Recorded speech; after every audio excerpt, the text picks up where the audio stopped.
Hey, my name is Lizzie Smiley, and I absolutely love helping people connect with their calling and all the tools they need to kick roadblocks and excuses right out the door so they can cultivate the life they dream about.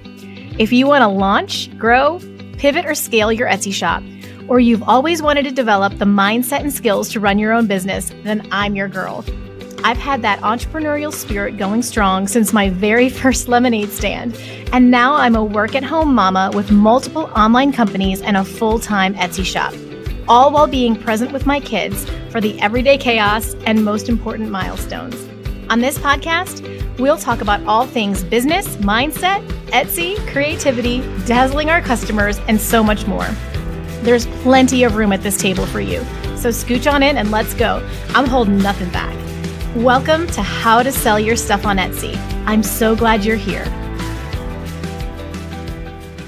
Hey guys, today I want to talk to you about a question that I get all the time. I see it constantly coming up in the Etsy seller forums. It's a big concern for lots of Etsy sellers, both new and old.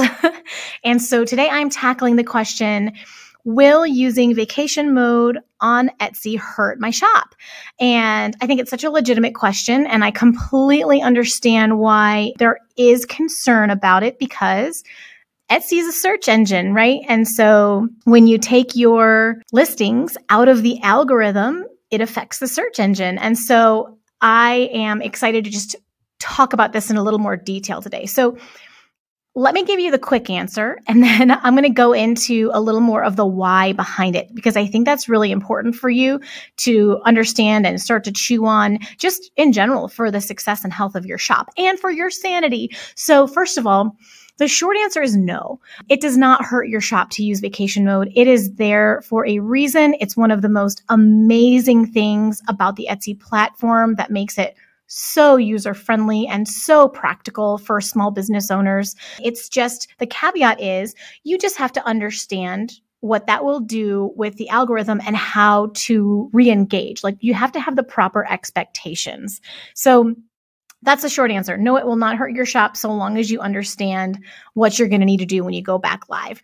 Now, to kind of extrapolate that out a little more, let me tell you how I use it. So I actually use vacation mode for several different things to help with my shop.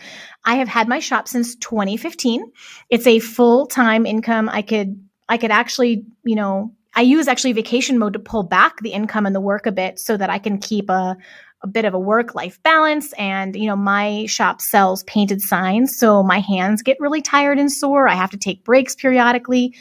In my case, the vacation mode has really helped me. So the first time that I should say that I regularly use vacation mode is around holidays. Particularly, I use it around Mother's Day and I use it around Christmas.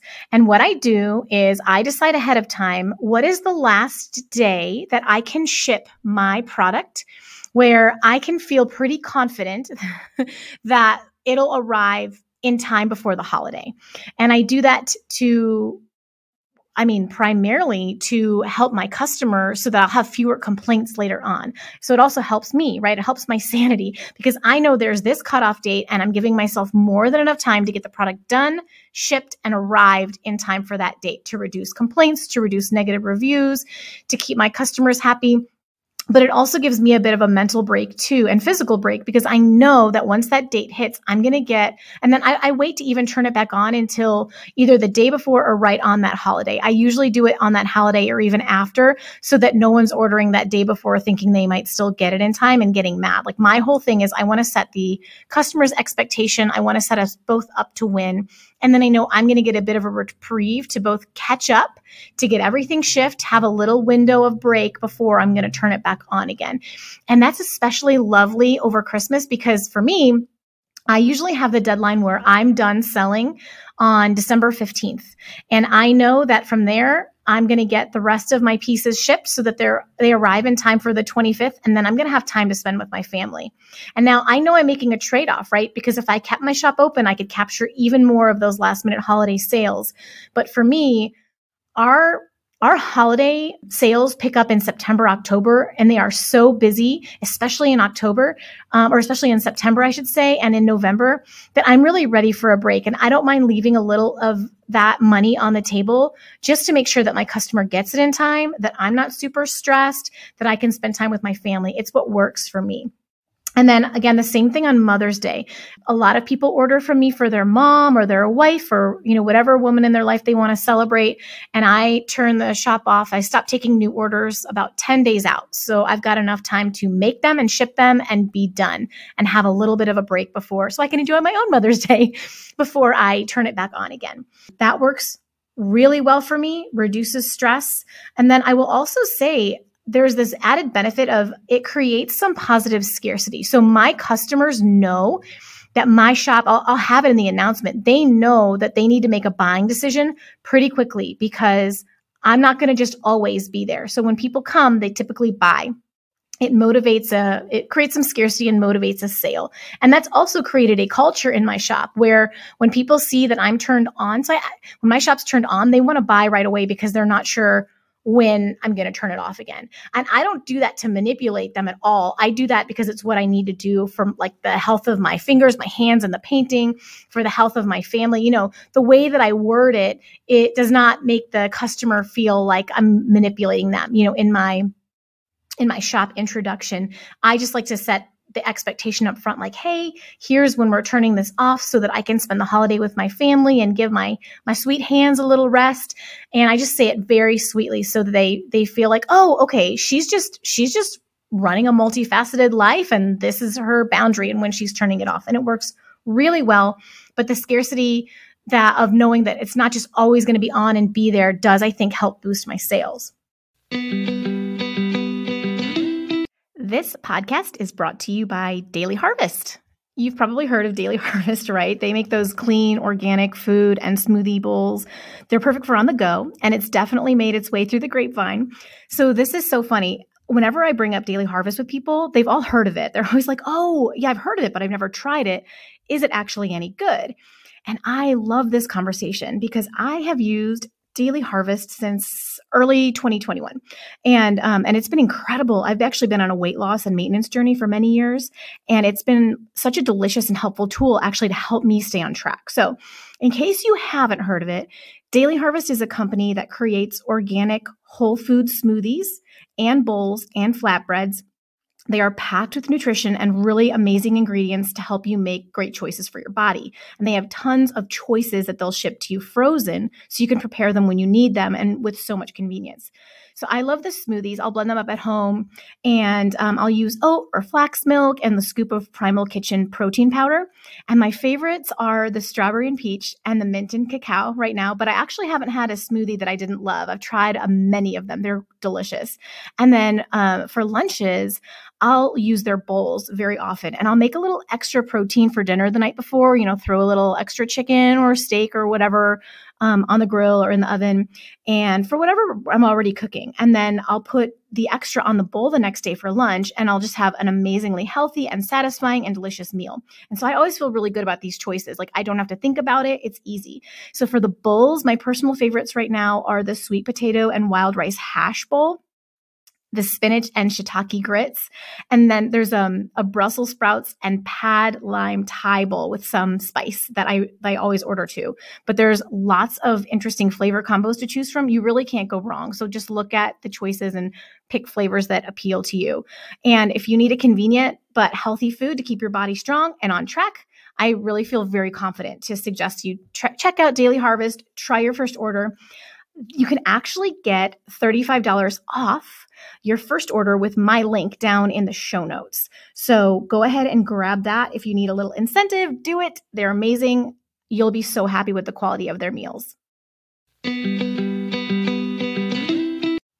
The second time that I use vacation mode is every summer. So typically, depending on your product, for sure for mine, which is again painted wood signs, the sales on Etsy typically go down in the summer. There are going to be some niches where that will not be the case. You might even have summer be a really busy time for you.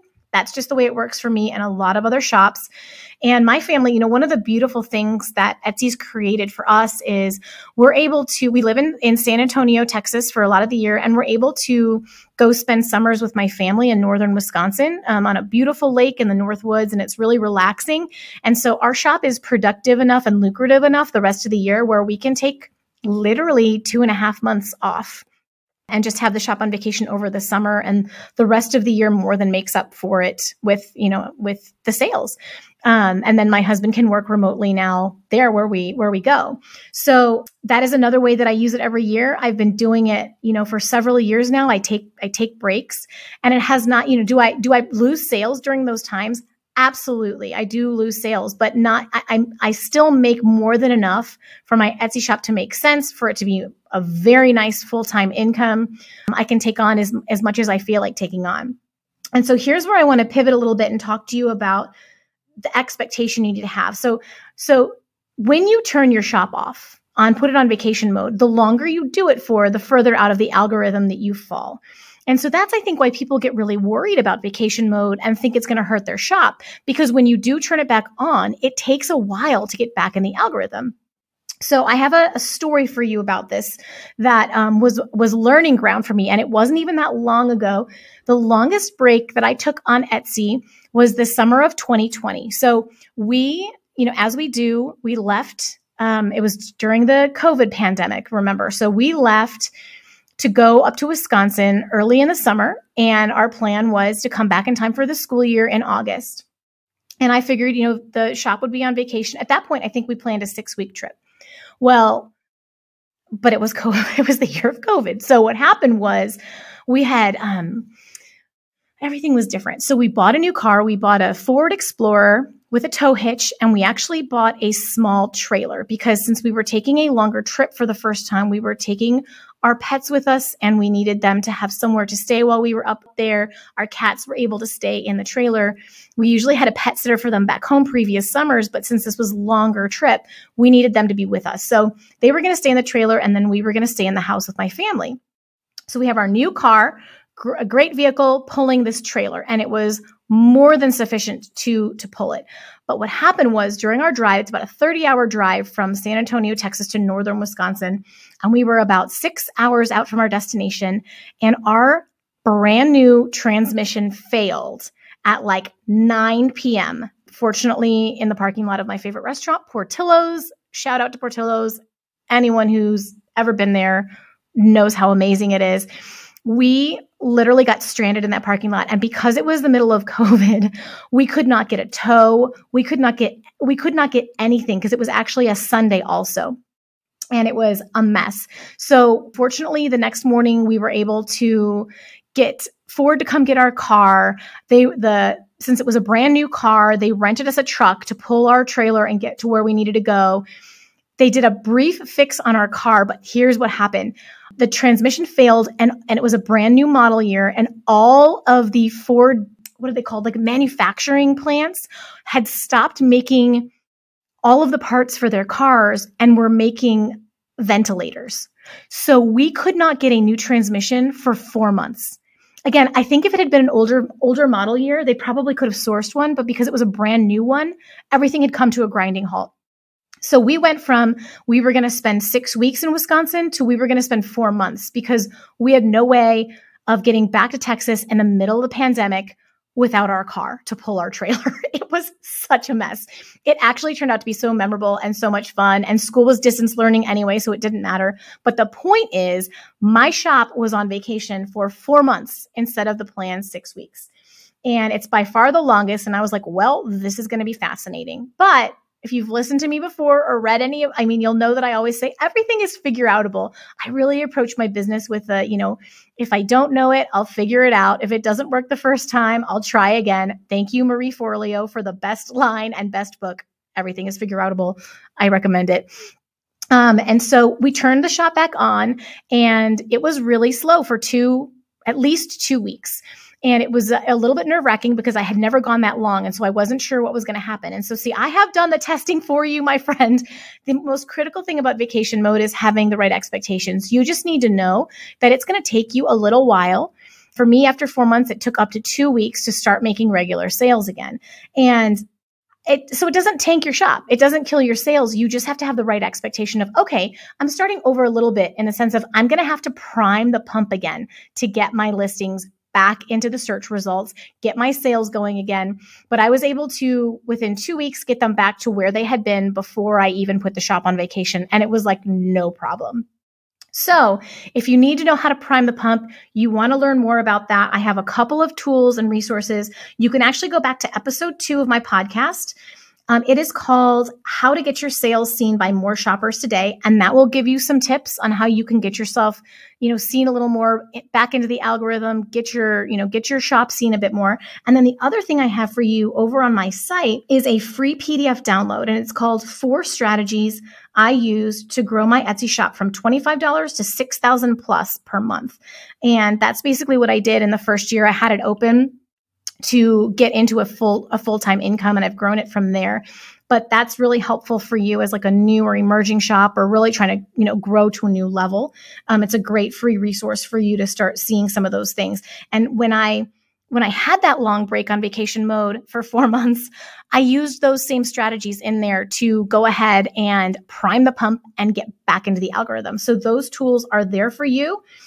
Go grab them, and you can find that free download at my site, which is howtosellyourstuff.com. And I'll put the link directly to it, in the show notes and down in the show description right here for you to grab as a resource. But just to wrap all that up, Vacation Mode is a great resource. Don't work yourself into the ground. Don't stress about it. I would say if you're a brand new shop, I would wait a little bit for Vacation Mode if you can, not to the point of stressing about it. But, if you can have up to 100 sales under your belt, especially if you can have some sales and some 5-star reviews, that's going to help you a bit. I do not think it's the end all be all. I think if you're new and you do a Vacation Mode and you go back on, you're really in the same place you were as a new shop. So don't stress about it. It's an awesome resource. We've got plenty of things over on my website in our free resources, on the blog, in the courses. I can do consulting with you to help get your shop where it needs to be to get seen. Don't stress. Take a much-deserved break, self-care, love yourself, love your family. Utilize that amazing tool that is Etsy Vacation Mode. Have an awesome one. Let me know what questions you have, and we'll keep serving up some great content and resources for you to learn how to sell your stuff on Etsy. Have a great one. And that's a wrap on this episode of How to Sell Your Stuff on Etsy. Thanks so much for hanging out with me today.